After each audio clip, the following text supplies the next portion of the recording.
مفتی طارق مسعود کے بیانات کے لیے طارق مسعود آفیشیل کو سبسکرائب کریں۔ طارق مسعود آفیشیل۔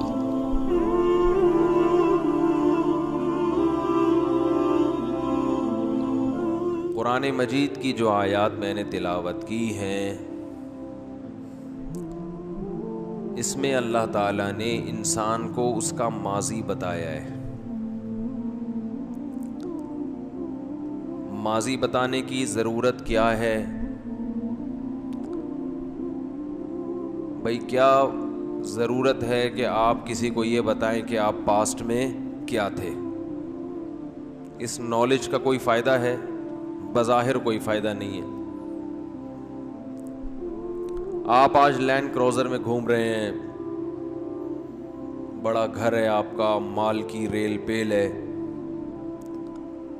میں بلا وجہ لوگوں کو بتاتا پھروں کل یہ سائیکل پہ گھومتا تھا، کل یہ سائیکل پہ۔ آپ کو غصہ آئے گا، یار کیا ضرورت ہے پول پٹیاں کھولنے کی؟ میں سائیکل پہ گھومتا تھا، میں ٹانگے پہ گھومتا تھا، میں پیدل جاتا تھا، میں W11 میں لٹک کے جاتا تھا، تو کیوں مجھے ایکسپوز کر رہے ہو؟ کیوں دنیا کے سامنے مجھے بتا رہے ہو؟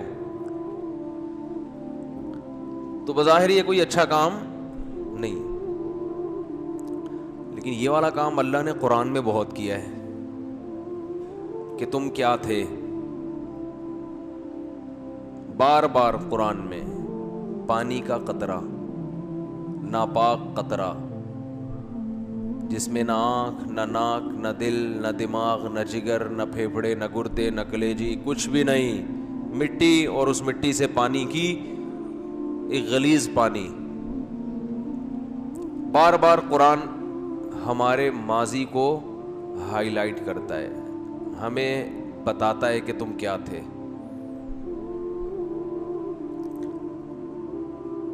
یہ اس لیے بیان کرتا ہے کہ جو شخص ماضی سے جس کا لنک نہیں ہوتا، رشتہ نہیں ہوتا، اپنا ماضی کیسا تھا بھول جاتا ہے، تو وہ اترانے لگتا ہے، وہ اپنی اوقات بھول جاتا ہے۔ ایک عام آدمی جو لینڈ کروزر میں گھوم رہا ہے، بڑا گھر ہے اس کا، اللہ کا دیا بہت ہے، بہت کچھ ہے اس کے پاس، اسے جب آپ اس کا ماضی یاد دلائیں گے، تم سائیکل پہ تھے، تم ٹانگے پہ تھے، اور لوگوں کے سامنے، تو اسے غصہ آئے گا، اور یہ ایک فضول حرکت ہوگی۔ جو تھا نا، اب کیا ضرورت ہے؟ لیکن ایک آدمی لینڈ کروزر پہ گھوم رہا ہے اور سائیکل والوں کی توہین کر رہا ہے۔ بات آ رہی ہے سمجھ میں کہ نہیں آ رہی؟ بڑی گاڑی میں جاتا ہے اور جہاں کوئی سائیکل والا آتا ہے، تمسخر کے ساتھ، مذاق کے ساتھ ہارن دے کے اس کا مذاق اڑاتا ہے، اسے تنگ کرتا ہے، اوئے ہٹو، دیکھتے نہیں ہو کون آ رہا ہے، بدتمیزی سے بات کرتا ہے، W11 کی انسلٹ کرتا ہے۔ W11 کا پتہ چل ہی گیا ہوگا اب تو بہت سے لوگوں کو۔ جو W11 میں لٹک کے جا رہے ہیں، بیٹھ کے جا رہے ہیں، ان کی توہین کرتا ہے، یہ دیکھو ان کو سفر کرنے کی تمیز نہیں ہے۔ تو پھر ایسے آدمی کو اس کی اوقات یاد دلانے کے لیے اس کا ماضی یاد دلایا جائے گا کہ بھائی صاحب تھوڑے دن ہوئے، ابھی کل کی بات ہے، آپ خود سائیکل پہ گھوما کرتے تھے، آپ کو میں نے W11 کی چھت پہ بیٹھے ہوئے کئی دفعہ دیکھا ہے، یہ تو قسمت پلٹی ہے، چھکا لگ گیا، تقدیر آپ کی بدل گئی، اور آج آپ جو ہے نا وہ بڑے شاہانہ آپ کی زندگی ہے، بڑے لینڈ لارڈ بنے ہوئے ہو، تو کم از کم آپ کے لیے تکبر اور غریبوں اور سائیکل والوں کا مذاق اڑانا کم از کم آپ پہ زیب نہیں دیتا۔ اب یہ ماضی یاد دلانا، کسی کو اس کا پاسٹ یاد دلانا، یہ عین انصاف ہوگا کہ نہیں ہوگا؟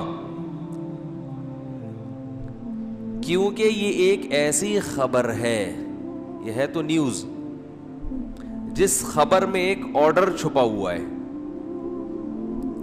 میں نے آپ کو ایک مرتبہ تفصیل سے یہ بات بتائی تھی کہ وہ خبر جس میں کوئی آرڈر نہ ہو، وہ خبر برائے خبر ہوتی ہے، اور وہ ایک فضول کلام ہوتا ہے جو اللہ پہ کے لائق نہیں ہے. جیسے ہم کسی کو آ کے خبر دیں، اب آپ بیٹھے ہوئے ہیں، میں آپ کو آ کے بولوں کہ بھائی انڈے مہنگے ہو گئے ہیں. آپ کو مولوی صاحب کیا ہو گیا یار، کیا بات، انڈے مہنگے ہو گئے، تو کیوں بتا رہے ہو ہمیں انڈے مہنگے ہو گئے؟ میں کہوں ویسے اس لیے تاکہ آپ کی نالج میں اضافہ ہو. تو آپ کہو گے نا یہ اس نالج میں اضافہ کر کے کیا کرنا ہے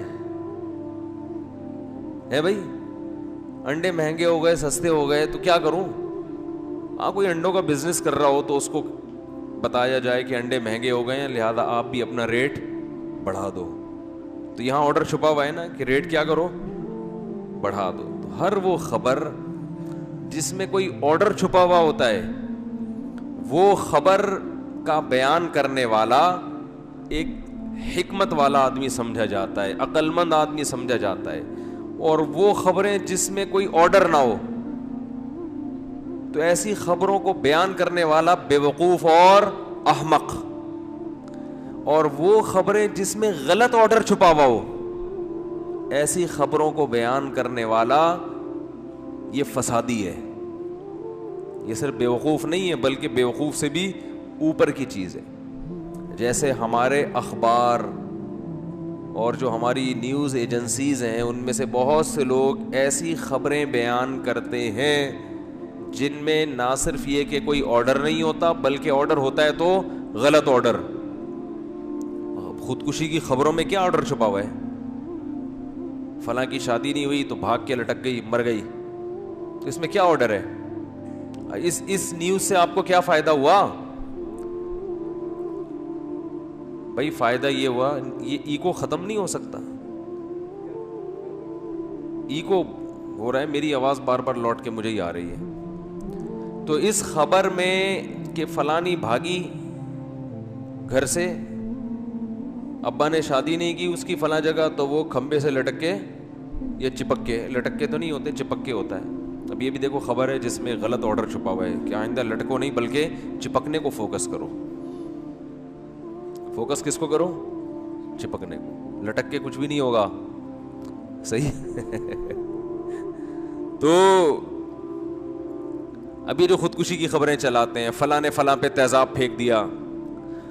ایک بات خوب سمجھ لیں، ہمارے معاشرے میں اتنی بڑی تقریباً 20 کروڑ کے لگ بھگ آبادی میں اگر ایک غلط واقعہ ہوتا ہے نا، اس پہ خبریں بہت چلتی ہیں. اور ان لوگوں کے ہاں جو اپنے آپ کو حقوق انسانیت کے بہت بڑے علم بردار کہتے ہیں، ان کے ہاں روزانہ ایسے واقعات ان کے معاشرے کا حصہ ہیں. سمجھ رہے؟ وہ اس کو نمایاں نہیں کرتے. لیکن ہماری ایک جو ہے نا، وہ شاعر نے کہا ہے نا، وہ قتل بھی کرتے ہیں تو چرچا نہیں ہوتا، ہم آہ بھی کرتے ہیں تو ہو جاتے ہیں بدنام. ہم تو صرف آہ کر رہے تھے، اس پہ آپ کو تکلیف ہوئی، آپ نے پورا اخبار میں ہمارے خلاف مضمون لکھ دیا، اور فلاں تو اتنا انسانوں کا قاتل ہے، اس کو کوئی پوچھنے والا ہی نہیں ہے. تو اللہ تعالیٰ نے بھی ایک خبر ہمیں دی ہے کہ تم کیا تھے، پانی کا ایک قطرہ. پہلے مٹی، کوئی حیثیت نہیں تھی تمہاری، تو یہ بھی ایک خبر ہے نا. تو پہلی بات، یہ خبر ہمیں کیوں دی جا رہی ہے؟ اگر ہم بالکل ٹھیک ٹھاک زندگی گزار رہے ہیں تو ہمیں اس خبر کے دینے کی ضرورت نہیں تھی. اور بھائی ایک آدمی جتنا بھی اچھی زندگی ہو اس کی، آپ اس کو ماضی کی یاد دلانے کا کیا فائدہ؟ مجھے لوگ بتاتے رہتے ہیں کہ وہ فلاں تاجر دیکھ رہے ہو مفتی صاحب، آج بڑا بنا پھرتا ہے، کل سائیکل پہ گھومتا تھا. تو میں کہتا ہوں آپ کو یا تو اس کی تکلیف ہو رہی ہے کہ آپ ابھی تک سائیکل پہ کیوں ہیں. بھائی گھومتا ہے تو اللہ کا شکر ادا کرو یار، اللہ نے اس کو دیا، اللہ تمہیں بھی دے. اس میں یہ کیا کہ یہ پہلے ایسا تھا تو اب ایسا ہے. چھوڑو, کیا کرنا ہے تم نے بھائی, جیسا بھی تھا. ہمیں کیوں بتا رہے ہو؟ یہ منفی سوچ ہوتی ہے نا کہ تکلیف ہو رہی ہے. تو اللہ تعالیٰ ہمیں ہمارا ماضی بتاتے ہیں, تم یہ تھے, تم یہ تھے, تم یہ تھے, تم یہ تھے. ہم بھی اللہ سے پوچھ سکتے ہیں, اللہ ہم کیوں بتا رہے, ہم کیا تھے؟ ماں کے پیٹ میں قرآن کہتا ہے فَخَلَقْنَا الْعَلَقَةَ مُضْغَةً, تم ایک گندے خون کا بدبودار لوتھڑا تھے. گندا مس کیریج ہو جاتا ہے نا, کتنی بدبو ہوتی ہے اس بچے کے اندر جب بچہ بنا نہیں ہوتا. علقہ لٹکا ہوا گوشت, سڑا ہوا بدبودار. مضغہ وہ گوشت جو چبایا جاتا ہے نا, بوٹیاں, ایسی شکل ہوتی ہے بچے کی. علقہ, مضغہ, اور پھر اس میں اللہ نے عظام, ہڈیاں بننا شروع ہوئی. تو جب تک آخری اسٹیپ پہ نہیں پہنچتا نا, گند کا گند ہی ہوتا ہے. وہ گند سے بنا, گندے ماحول میں پلا بڑا. تو یہ ماضی اللہ تعالیٰ انسان کو کیوں یاد دلاتے ہیں؟ ہم اللہ سے پوچھتے ہیں, اللہ ہم اتنے 3 پیس سوٹ ٹائی میں بہترین اسٹائل میں ہم زندگی گزار رہے ہیں, نہا دھو کے ہم آفس جاتے ہیں, ہاتھ میں ہمارے بریف کیس ہوتا ہے. W11 تو ایک مجبوری کی وجہ سے بیٹھنا پڑ رہا ہے اس میں, اور اس میں بھی بڑی تمیز سے بیٹھتے ہیں ہم. تو اتنی اچھی لائف, اتنا اچھا لائف اسٹائل ہمارا, اتنے تمیز سے بات کرتے ہیں, اجلے دانت اور شیمپو سے نہائے ہوئے. میں ویسے شیمپو نہیں استعمال کرتا, ایک مثال دے رہا ہوں. شیمپو سے نہائے ہوئے اور خوشبو لگائے ہوئے, کیسے فٹ فاٹ ہوتا ہے نا انسان, محفلوں میں ملتا ہے ایک دوسرے سے. تو ہمیں ہماری اوقات بار بار یاد دلاتا ہے. الم یکن نطفۃ من منی یمنا, کیا ایک پانی کا قطرہ نہیں تھے؟ کیا ماں کے پیٹ میں جمع ہوا خون, گندا غلیظ خون نہیں تھے تم؟ کیا گوشت کا لوتھڑا ادھورا ٹکڑا نہیں تھے؟ تو اللہ تو ہمیں بار بار گویا کہ ہمیں تو شرمندہ کیوں کر رہا ہے؟ دیکھو, ایک آدمی کو آپ بتاؤ نا سائیکل پہ گھومتا تھا, اتنا شرمندہ نہیں ہوگا جتنا ہمیں یہ بتایا جائے کہ ہم کیا تھے. تو اللہ تعالیٰ اصل میں یہ بتانا چاہتے ہیں کہ جب تمہیں جو زندگی ملی ہے نا, اس میں تم اپنی اوقات بھول گئے ہو, اپنی اوقات بھول گئے ہو.